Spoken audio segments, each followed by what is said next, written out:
শ্যামলা সস্য শ্যামলা মাতরম বন্দে মাতরম। 1908 সালের 11 অগস্ট কিংসফোর্ডে বন্দে মাতরম বলার দোষে যে বালককে বেত মারার হুকুম দিলেন সরকার, তারই পক্ষে দাঁড়িয়ে ক্ষুদিরাম বসু ও প্রফুল্ল চাকি সাহেবের ফিটন গাড়ি লক্ষ্য করে বোমা চালালেন মুজফ্ফরপুরে। সাহেব নিহত হলেন না, তবু নাবালক ক্ষুদিরামকে ফাঁসির হুকুম দেয়া হলো। জননী কুলহ তুলে বক্ষে শান্তনু বাস দেহ তুলে চোখে কাঁদিছে তব চরণ তলে 30 কোটি নরনারী।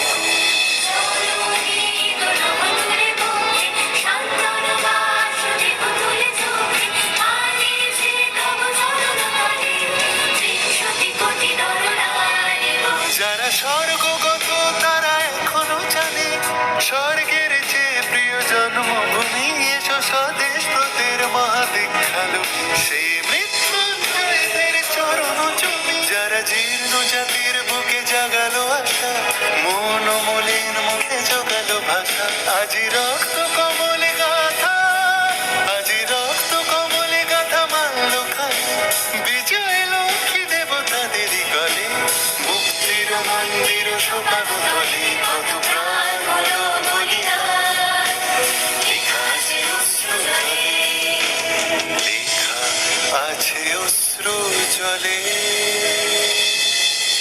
9 সেপ্টেম্বর 1915 ইংরেজদের সঙ্গে সম্মুখ সমরের স্বাধীনতা ছিনিয়ে নিতে অস্ত্র আনার পরিকল্পনা করেন যতীন্দ্রনাথ মুখোপাধ্যায়।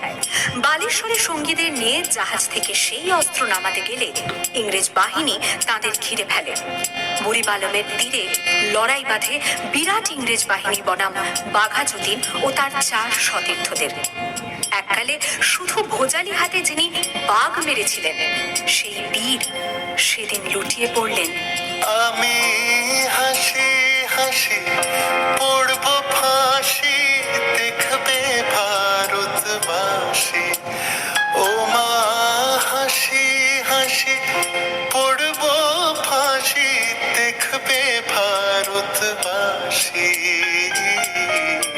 একবার বিদায় দে মা ঘুরে আসি।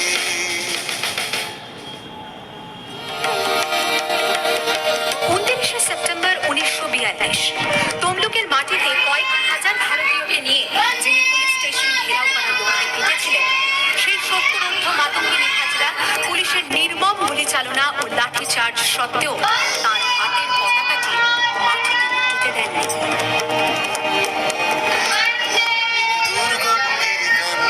মরুদুস্তর পারাবারোহী লুঙ্গিতে হবে রাত্রি নিশীতে যাত্রীরা হুঁশিয়ার।